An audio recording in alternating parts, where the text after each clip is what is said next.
단수이의 숙소를 마련했다면 아침밥 지을 필요가 없습니다. 왜냐고 하면요, 골목길에 반찬과 밥, 죽 등을 팔고 있기 때문인데요. 이것들만 조금씩 사와도 훌륭한 아침상을 차릴 수 있습니다. 가격도 비싸지 않고 우리 입맛에도 잘 맞습니다. 대만 여행을 시작하는 첫날에는 대표 여행지 고궁박물원과 중정기념당을 둘러보고 온천에서 느긋한 시간과 맛있는 음식 먹는 것으로 계획했습니다. 먼저 향한 곳은 대만 국립고궁박물원입니다. 고궁박물원은 프랑스 루브르 박물관, 영국 대영박물관, 미국 메트로폴리탄 박물관, 러시아 에르미타주 박물관과 더불어서 세계 5대 박물관이라고 평가를 받고요. 동양에서는 유일하게 포함되어 있습니다. 고궁박물관의 고궁은 북경의 자금성을 의미하고요. 명나라와 청나라 황실에서 수집한 예술품과 서적, 고문서를 소장하고 있습니다. 중국 보물이 이곳으로 옮겨오기까지는요, 굴곡진 역사가 있었습니다. 1925년 청나라가 멸망하자 중화민국 정부는요, 모든 황실 소장품을 국가 소유로 전환한 다음에 북경에 고궁박물관을 설립했습니다. 하지만 중일전쟁이 발발을 했고요. 일본군이 점령지 문화재를 약탈하기 시작하자 고궁박물원의 유물을 난징과 상하이로 옮겼습니다.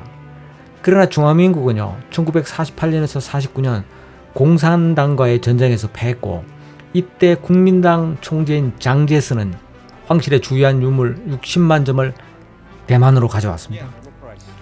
그리고 1965년 지금의 위치에 박물관을 짓고 이름을 북경과 똑같이 지어서 유물을 전시하고 있습니다. 고궁박물관 주변에는요, 주차할 수 있는 공간이 넉넉지가 않습니다. 박물원 좌우에 주차 공간이 있기는 하지만 언제나 만석이기에 일찌감치 이곳에 주차하겠다는 생각을 하지 않는 게 좋습니다. 대안은 있어요. 길 건너편에 제법 넓은 유료 주차장이 있습니다. 그러나 이곳도 입장객이 많은 시간에는 공간이 부족할 수 있으므로 가능하면 개장 시간인 9시에 맞춰서 주차하고 관람할 것을 추천합니다. 입장권은 현장에서 발권 받을 수도 있지만 미리 인터넷으로 사는 것이 좋습니다. 왜냐하면 현장에서는 1인당 350대만 달러이지만 트립닷컴이나 클룩과 같은 여행 사이트를 통하면요, 정가보다 조금 저렴하게 구입할 수 있기 때문입니다. 입장하면 꼭 봐야 할 보물 3점을 먼저 찾아봐야 하는데요. 첫 번째가 옥배추입니다. 박물관 3층 옥습 조각품 전시실에 있습니다. 이 작품은 청나라 광스제의 황후인 진비에게 혼수품으로 주어졌던 것으로요, 자금성 영화궁에 있던 것입니다. 배추와 꼭 닮은 옥에 메뚜기가 살아있는 듯 조각되어 있고요. 가장 인기 있는 전시품입니다. 두 번째는 육병으로요, 3층 옥석 조각품 전시실에 전시되어 있어요. 이 유물은 동파육을 흉내낸 것인데 실제 동파육과 거의 구분되지 않을 정도로 정교합니다. 세 번째는 마후공정으로요, BC 10세기경 서주시대 청동솥입니다. 3층 청동기 금속 공예품 전시실에 전시되어 있어요. 고궁박물원은요, 전시 공간이 한정되어 있어서 한 번에 3,000점 정도만 전시할 수 있고요. 3달에 한 번씩 전시품을 교체하고 있습니다. 모든 소장품이 한 사이클 돌리면 233번의 교체가 있어야 하고요. 이게 한 58년 정도 걸린다고 합니다. 즉 평생을 찾아와도 모든 유물을 다 볼 수 없는 대단한 규모의 박물관인 거죠.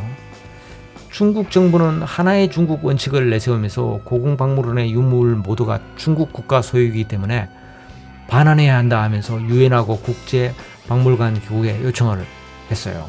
그러나 대만 정부가 이를 받아들일 리 없죠. 지금까지 거부하고 있습니다. 대만 국민은 고궁박물원의 유물이 중국의 것인 것은 인정하지만 중국에 남아있었다면 문화대혁명 때 모두 파괴되었을 것이다.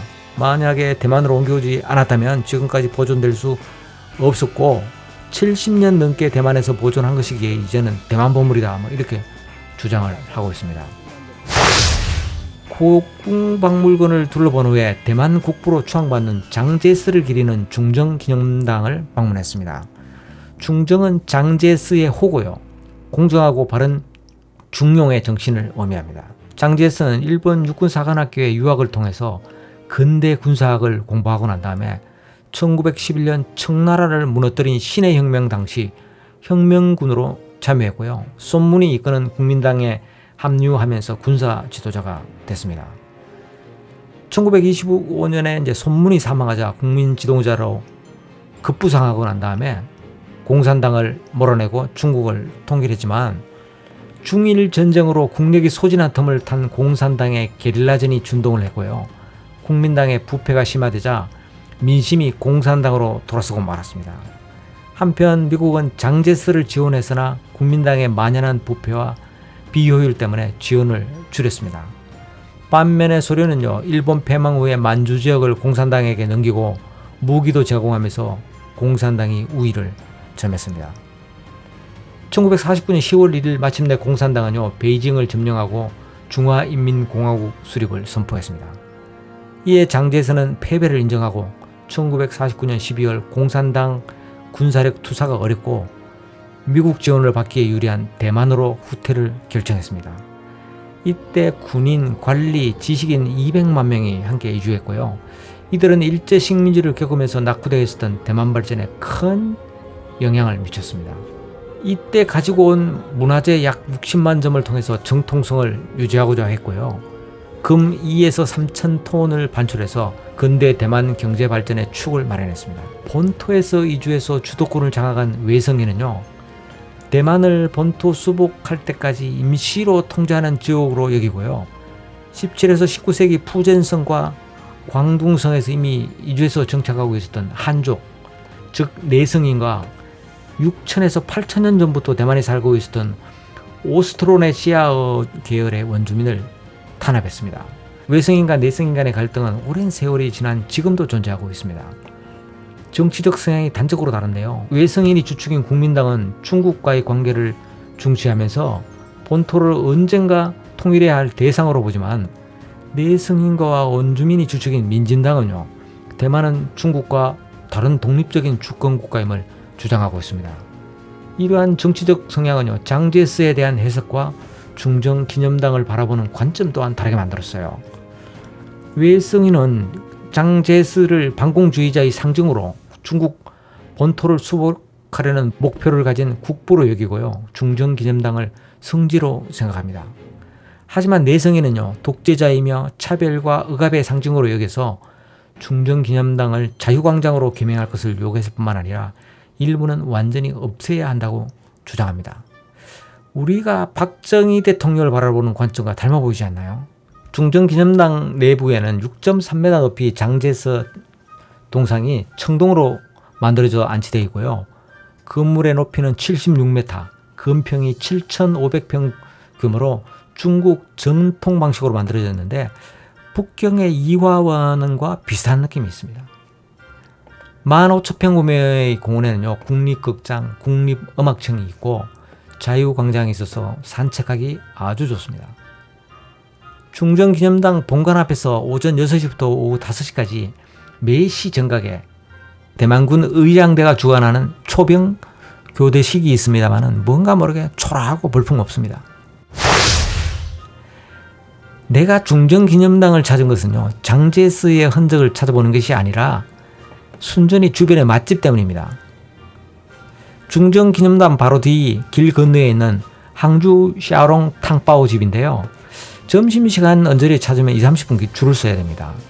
일행이 9명이라 좀 많은 편이죠. 그래서 자리가 나지 않아서 한참을 기다린 후에 앉았고 여러 가지 음식을 주문했습니다. 음식 맛은 좋아요. 우리 입맛에도 잘 맞습니다. 그리고 지나치게 비싼 샤오롱바오 맛집인 딘타이펑과 비교해서 가격도 적절했습니다. 대만 웬만한 식당에서도 딘타이펑 정도의 샤오롱바오를 즐길 수 있다. 딘타이펑은 청계를 바탕으로 마케팅에 성공한 거다라고 현지인들은 평가를 하고 있었어요. 딘타이펑을 별로 추천하지는 사실 않아요. 이 말인즉 딘타이펑은 꼭 찾지 않아도 된다, 뭐 이런 의미로 해석할 수 있는 거겠죠. 하지만 항주 샤오롱 탕바오가요, 아주 혼잡해요. 주문한 음식을 서빙한 다음에 주문서를 지우는 방식으로 정산을 하는데요. 여기에 함정이 있습니다. 많은 음식을 주문하고 서빙하며 혼잡할 때 나오지도 않는 음식이 제공됐다면서 주문서를 지우는 착오가 몇 번 있었습니다. 의도적인지 실수인지는 모르겠습니다만 내가 이를 확인하고 문제제기했음에도 반복됐고요. 이 종업원이 미안해하지도 않았었습니다. 우리에게만 실수한 것으로 여기고 싶었지만은 씁쓸한 마음은 가지지 않았습니다.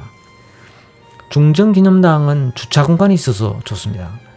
지하 주차장은 아주 넓고요. 시설이 좋으니 이곳에 주차한 다음에 주변을 둘러보고 식사할 것을 추천합니다. 왜냐면요, 이곳은 타이베이의 중심지 중에 중심지로 주차하기가 정말 어렵습니다. 대만 첫날을 온천에서 마무리하고 싶어서 예약을 해 두었습니다. 타이베이에는 유명한 온천지대가 여러 곳 있으나 대표적인 곳이 두 곳입니다. 중심지와 가까워서 전철로도 갈 수 있는 베이터우 지역은요, 유황 온천이고요. 조금 멀고 접근이 어렵지만 내 마음에 꼭 드는 우라이 지역은 탄산 온천입니다. 청일 전쟁에서 패한 청나라는 대만을 일본에 양리했습니다. 대만을 정치한 일본은요, 식민지가 아니라 일본의 일부로 만들기 위해서 일본식 문화를 심는데 아주 열중했고요. 그중 온천 문화도 한 가지였습니다. 대만 통치를 위해서 일본인 이주 정책을 추진하면서 그들의 편의를 위해서 베이터우와 우라이에 일본식 온천을 개발하고 요양 및 휴식 공간으로 활용하면서 이주자들이 일본을 그리워하지 않도록 했습니다. 그리고 온천을 이용하는 대만인에게는요, 일본어만 쓰도록 했고요. 일본이 대만보다 우월한 문화가 가지고 있음을 세뇌하는 수단으로 활용했습니다. 이러한 일본의 노력은 식민지가 끝난 후에도 잔재로 남아서요. 대만 고유의 온천 방식인 노천탕은 거의 사라졌고 일본식 고급 온천탕만 영업 중입니다. 내가 찾은 볼란드 우라이 온천 호텔은요, 원주민 타히아족이 이용하던 노천탕이 있는 곳이고요. 일본이 군인과 관리를 위한 온천으로 개발해서 소규모 료칸과 온천으로 개발했었습니다. 2002년에 대만의 유명 호텔 그룹인 볼란드 그룹이 프리미엄 온천 리조트로 개발한 것이고요. 모든 탕에서 난시강을 감상할 수 있도록 대중탕과 개별 온천탕을 설계했습니다. 1회 입역권이 1인당 약 4만 원으로 비쌀 뿐만 아니라 대중교통으로 찾아가는 것도 불편합니다. 하지만 난시강과 주변 풍경을 바라보면서 온천에 몸을 담그면요, 일본의 고급 료칸이 부럽지 않습니다. 무엇보다 마음에 드는 건요, 온천을 마친 후 레스토랑 만찬을 즐길 수 있는 건데요. 호텔 레스토랑 풀코스 치고는 합리적이고요. 입역권과 레스토랑 식사를 포함해서 한 9에서 10만 원 정도면 구입할 수 있는데 평일과 주말에 따라서 약간의 정감이 있습니다. 레스토랑 음식 수준은 두말할 것 없이 최고입니다. 레스토랑은 티켓을 산다고 해서 언제나 원하는 시간에 이용할 수 있는 건 아니고요. 사전에 예약해야 됩니다. 첫날 일정을 마치고 숙소로 돌아와서 행복한 하루를 마무리했습니다. 이번 여행은 고궁박물관에서 시작해서 중정기념당과 샤오롱바오 맛집 탐방, 그리고 볼란드 우라이 온천과 만찬이었습니다. 이러한 코스 패키지 상품은 없습니다. 렌트카를 이용하지 않았다면 불가능할 코스였어요. 친구들과 동료들과 6에서 9명 정도 대만 여행을 계획한다면 무조건 렌트카 빌려서 여행할 것을 추천하는 이유가 바로 여기에 있습니다. 이번 편은 여기까지입니다. 구독과 좋아요, 알림 설정과 댓글 부탁합니다.